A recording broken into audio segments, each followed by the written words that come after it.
இச்சம்பவம் 2015 நான் பள்ளியில் படிக்கும்போது நடந்தது.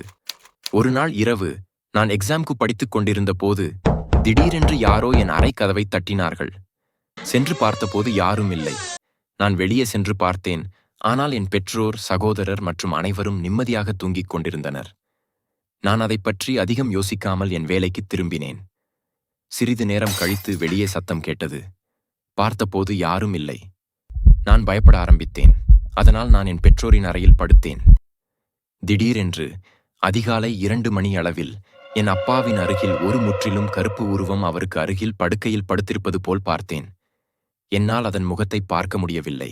ஆனால் என்னால் அதை உணர முடிந்தது. மேலும் நான் அசையவே பயந்தேன். அந்த உருவம் என்னை நோக்கி திரும்பியது. நான் ஒரு குளிர்ச்சியை உணர்ந்தேன்.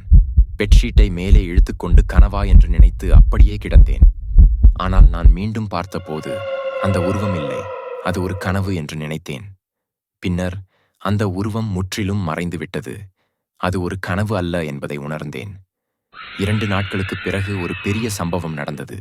இந்த சம்பவம் நடந்த 2 டேஸ்ல என்னோட தாத்தா திடீர்னு இறந்துட்டாரு. அது மட்டும் இல்ல, அவர் இறந்த பிறகு சில இன்சிடென்ட்ஸ் நடந்துச்சு. அவர் இறந்த பிறகு நைட்டு ஒரு சடங்கு பண்ணுவாங்க. போட்டோக்கு பக்கத்துல மண்ணுலாம் வச்சு கதவு திறந்து வச்சுட்டு படுப்பாங்க. தாத்தாவோட ஆத்மா வரும்னு, அந்த மண்ணுல அவரோட பாதியும் தெரியும்னு ஒரு நம்பிக்கை. அந்த சடங்கு நடந்துடுச்சு. அடுத்த நாள் காலையில பார்த்தா அந்த மண்ணுல கால் தடம் தெரிஞ்சிடுச்சு. எல்லாரும் தாத்தா தான் வந்திருக்காருன்னு நம்புனாங்க. இதெல்லாம் நடந்து முடிஞ்சு கொஞ்ச நாள் கழிச்சு ஒரு நாள் நான் என் ரூம்ல படிச்சுட்டு இருந்தேன். எனக்கு ஆப்போசிட்ல ட்ரெஸ்ஸிங் டேபிள் இருக்கும். அந்த கண்ணாடி வழியா பார்த்தா ரூம் வெளியில யார் இருக்கா, யார் போறா எல்லாமே தெரியும். அன்னிக்கு அப்படித்தான் நான் படிச்சுக்கிட்டே இருந்தப்போ என் ரூம் கிராஸ் பண்ணி யாரோ போற மாதிரி இருந்துச்சு. நான் நினைச்சேன் எங்க அம்மா, அப்பா, அண்ணா, தம்பி யாராச்சும் போயிருப்பாங்கன்னு. திரும்ப யாரோ போயிட்டு வர மாதிரி இருந்துச்சு. ஆனா நான் பார்க்கறப்போ யாருமே இல்லை. சரி, அவங்க தான் யாராச்சும் போயிருப்பாங்கன்னு நினைச்சிட்டு என் வேலையை பார்த்துட்டு இருந்தேன். திடீர்னு என் ரூம்க்கு வெளியிலிருந்து எங்க அப்பா என் பேரை சொல்லி கூப்பிடுற மாதிரி இருந்துச்சு. நான் வெளியில போகாம உள்ள இருந்தே சொல்லுங்கன்னு கேட்டுட்டு இருந்தேன். ஆனா திரும்ப அவர்கிட்ட இருந்து பதில் வரல. நான் போய் பார்த்தேன். அங்க யாருமே இல்லை.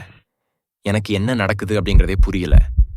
எங்க அப்பா எங்க இருக்காருன்னு பார்த்தா வெளியில நின்னு ஃபோன் பேசிட்டு இருந்தாரு. அப்போ என்ன கூப்பிட்டது யாரா இருக்கும் எனக்கு தெரியல. இதுக்கப்புறம் எதுவும் நடக்கல. நார்மலா தான் போயிடுச்சு. ஆனா இந்த இன்சிடென்ட்ஸ் எல்லாம் உண்மையா இல்ல என் பிரமையா என்பதே எனக்கு இப்போ வரைக்கும் தெரியல.